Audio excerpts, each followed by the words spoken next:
అండి క్రేజీ అభి ఛానల్. ఈరోజు వచ్చేసి బఠానీ టమాటా కర్రీ అయితే చేసి చూపిస్తుంది. చాలా టేస్టీగా ఉంటుంది. సింపుల్ ప్రాసెస్లో చేసుకోవచ్చు.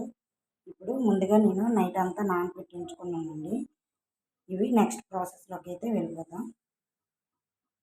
స్టవ్ ఆన్ చేసుకొని కుక్కర్ అయితే పెట్టుకున్నానండి. కుక్కర్లో చేస్తాను. ఆయిల్ వేసుకున్నాను. ఆయిల్ వేడి అవ్వాలి.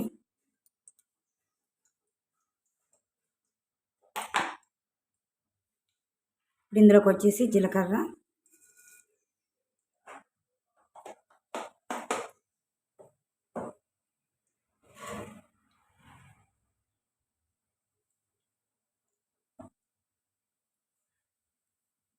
అలాగే కట్ చేసి పెట్టుకున్న పచ్చిమిర్చి, ఉల్లిపాయలు,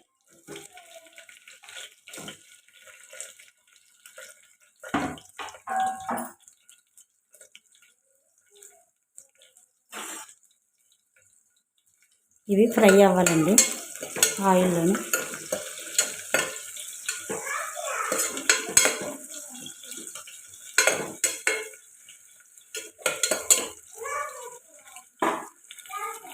ఇలా ఫ్రై అవుతాయి కదండి. ఇప్పుడు ఇందులోకి వచ్చేసి కరివేపాకు,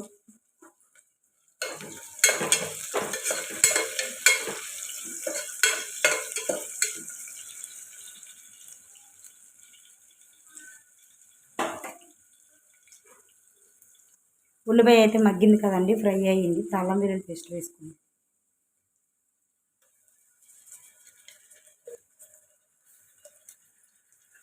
ఇప్పుడు పచ్చివాసన పోయేదాకా ఫ్రై చేసుకుంటాం.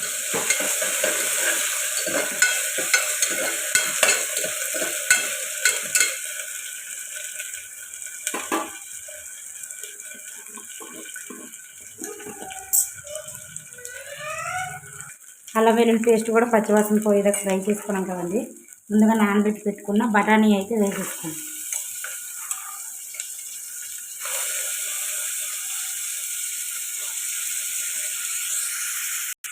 ఇందులోకి అయితే సాల్ట్ యాడ్ చేసుకున్నామండి. రుచికి సరిపడే సాల్ట్ బాగా కలుపుకొని ఫ్రై చేసుకున్నాం. ఇది చాలా టేస్టీగా ఉంటుందండి. ఉట్టినోటితో కూడా తినేయచ్చు, రైస్లోకి, దేంట్లోకైనా సూపర్గా ఉంటుంది.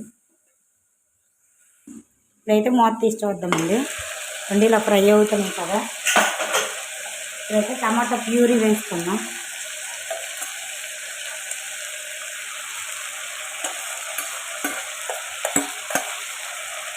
టమాటా ప్యూరీ వేయడం వల్ల గ్రేవీ కూడా చాలా బాగా వస్తుంది.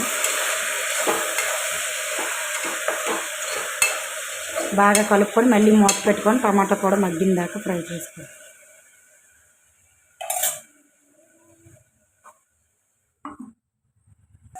ఇలా ఫ్రై అవుతుంది కదండి. ఇప్పుడు పసుపు, కారం అన్నీ యాడ్ చేసుకున్నాం. వచ్చేసి పసుపు,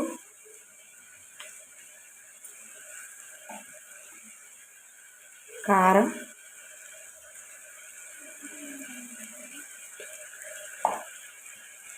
అలాగే ధనియాల పొడి.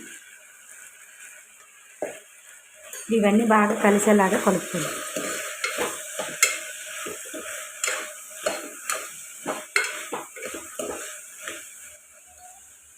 ఇప్పుడు ఉడకడానికి సరిపడగా వాటర్ వేసుకొని మూత పెట్టుకోండి. ఇలా కలుపుకొని 1 నిమిషం పాటు ఫ్రై చేసుకోనండి. ఇప్పుడు ఉడకడానికి సరిపడగా వాటర్ అయితే వేసేసి, ఇప్పుడు ఉడకడానికి సరిపడగా వాటర్ అయితే వేసుకున్నాం కదా. ఇప్పుడు మూత పెట్టుకొని విజిల్స్ అయితే పెట్టుకోండి. విజిల్స్ అయితే అయిపోయాయండి. ఇప్పుడు మూత తీసి చూద్దాం. ఇవ్వండి, మనకి టేస్టీ బఠానీ కర్రీ అయితే రెడీ అయిపోయింది. టమాటా బఠానీ కర్రీ చాలా టేస్టీగా ఉంటుంది. ఇప్పుడు లాస్ట్గా కొత్తిమీర వేసుకుందాం. ట్రై చేయండి. ట్రై చేసి ఎలా వచ్చిందో కామెంట్ సెక్షన్లో కామెంట్ చేయండి. లైక్ చేయండి, షేర్ చేయండి, సబ్స్క్రైబ్ చేసుకోండి. ప్లీజ్ సపోర్ట్ చేయండి. మీరు సపోర్ట్ చేస్తే నాకు మోటివేషన్గా ఉంటుంది. బాయ్ అండి, బాయ్.